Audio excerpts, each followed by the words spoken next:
ಇನ್ನು ಶಿಗ್ಗಾಂವಿ ಉಪಚುನಾವಣೆಯಲ್ಲಿ ಕಾಂಗ್ರೆಸ್ ಭರ್ಜರಿ ಗೆಲುವನ್ನು ಪಡ್ಕೊಂಡಿದೆ. ತುಂಬ ಸಮೀಕ್ಷೆಗಳಾಗಲಿ ಅಥವಾ ಮಾತುಗಳಾಗಲಿ ಕೇಳಿಬರ್ತಾ ಇದ್ದಿದ್ದು ಸುಲಭವಾಗಿ ಭರತ್ ಬೊಮ್ಮಾಯಿ ಗೆಲ್ತಾರೆ ಅಂತ. ಹಾಗಾಗಲಿಲ್ಲ. ಬಿಜೆಪಿ ಭದ್ರಕೋಟೆಯಾಗಿದ್ದ ಶಿಗ್ಗಾಂವಿಯಲ್ಲಿ ಕಾಂಗ್ರೆಸ್ ಉಪಚುನಾವಣೆಯಲ್ಲಿ ಅಹಿಂದ ಮತಗಳನ್ನು ಕ್ರೋಢೀಕರಿಸುವಲ್ಲಿ ಬೆಳಗಾವಿಯ ಸಾಹುಕಾರ್ ಯಶಸ್ವಿಯಾಗಿದ್ದಾರೆ. ಪ್ರತಿ ಬೂತ್ನ ಲೆಕ್ಕಾಚಾರ ಮಾಡಿದ್ದಾರೆ. ಅಹಿಂದ ಮತಗಳು ಯಾವುದೇ ಕಾರಣಕ್ಕೂ ಬಿಜೆಪಿಗೆ ಹೋಗಬಾರ್ದು.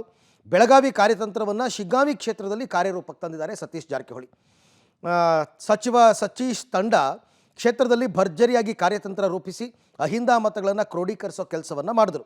ಹೀಗಾಗಿ 4 ಬಾರಿ ಗೆದ್ದು ಬೀಗಿದ್ದ ಬಿಜೆಪಿಯ ಬಸವರಾಜ ಬೊಮ್ಮಾಯಿ ಅವರಿಗೆ ಅಹಿಂದ ವಸ್ತ್ರ ಮಂಡಿಯೂರುವಂತೆ ಮಾಡಿತು. ಈ ಚುನಾವಣೆಯಲ್ಲಿ ವಕ್ಫ್ ವಸ್ತ್ರ ಪ್ಲೇ ಮಾಡಿದ ಬಿಜೆಪಿ ಅಹಿಂದ ಮತಗಳನ್ನು ಪಡೆಯುವಲ್ಲಿ ವಿಫಲವಾಯಿತು. ಹೀಗಾಗಿ ಸತೀಶ್ ಜಾರಕಿಹೊಳಿ ಶಿಗ್ಗಾಂವಿ ಕ್ಷೇತ್ರದಲ್ಲಿ ಅಹಿಂದ ಮತಗಳನ್ನು ಕ್ರೋಢೀಕರಿಸಿ ಬಿಜೆಪಿಗೆ ಹೋಗದಂತೆ ಕಟ್ಟಾಕಿ ಬಿಜೆಪಿಯ ಭದ್ರಕೋಟೆಯಾಗಿದ್ದ ಶಿಗ್ಗಾಂವಿಯಲ್ಲಿ ಕಾಂಗ್ರೆಸ್ ಬಾವುಟವನ್ನು ಹಾರಿಸಿದ್ದಾರೆ. ರಾಜ್ಯದಲ್ಲಿ ನಡೆದ ಈ ಬೈ ಎಲೆಕ್ಷನ್ ಮತ್ತೊಮ್ಮೆ ರಾಜ್ಯ ರಾಜಕಾರಣ ಪ್ರಭಾವ ಬೀರುವಂಥದ್ದು ಎಲ್ಲ ವಿಚಾರವಾಗಿ ಮಾಸ್ಟರ್ ಮಾಡಬೇಕಂತ ಸತೀಶ್ ಜಾರಕಿಹೊಳಿ ನಮ್ಮ ಜೊತೆ ಇದ್ದಾರೆ. ಬನ್ನಿ ಅವರನ್ನು ಮಾತಾಡ್ಸೋಣ.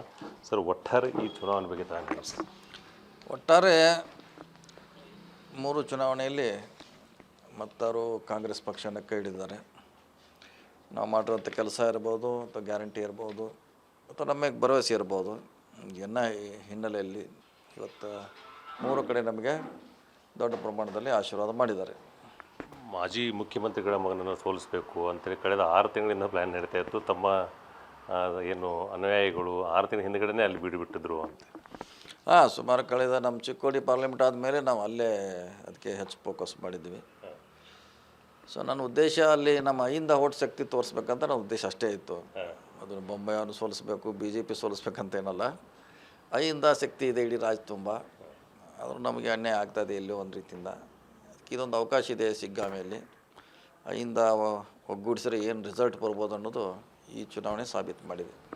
ಅಹಿಂದ ಅವ್ರಿಗೇ ಏನಂತಾರೆ ಟಿಕೆಟನ್ನು ಕೊಡಬೇಕು ಮತ್ತು ಅಹಿಂದ ಏನು ಗೆಲ್ಲಿಸಬೇಕು ಆಗೋ ವಿಚಾರದಲ್ಲಿ ಸುಮಾರು 6 ತಿಂಗಳಿಗೆ ತಾವು ಪ್ಲ್ಯಾನ್ ಮಾಡಿದ್ರಿ. ಅದಕ್ಕೆ ಸಂಬಂಧಪಟ್ಟಂತೆ ಹೈಕಮಾಂಡ್ ಅವರು ಕೂಡ ತಮಗೆ ಸಪೋರ್ಟ್ ಮಾಡುವಂಥದ್ದು. ಮತ್ತು ಈ ಒಂದು ಚುನಾವಣೆಯಲ್ಲಿ ಯಾವ ಥರ ಮಾಡ್ಕೊಂಡಿದ್ರಿ ಸರ್? ಸ್ಟ್ರಕ್ಚರ್ಸ್ ಏನಿತ್ತು?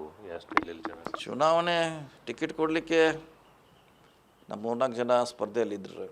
ಆದರೆ ಅಂತಿಮವಾಗಿ ಅದು ಪಟನವರ ಪಾಲಿಗೆ ಬಂತು. ಯಾಕಂದರೆ ಅವರು ಕಳೆದ 1.5 ವರ್ಷದಿಂದ ಅಲ್ಲೇ ಅವರು ಪಕ್ಷ ಸಂಘಟನೆ ಕಾರ್ಯಕರ್ತರ ಜೊತೆ ಇರೋದ್ರಿಂದ ಅನಿವಾರ್ಯವಾಗಿ ಪಕ್ಷ ಅವ್ರಿಗೆ ಟಿಕೆಟ್ ಕೊಟ್ಟಿತ್ತು.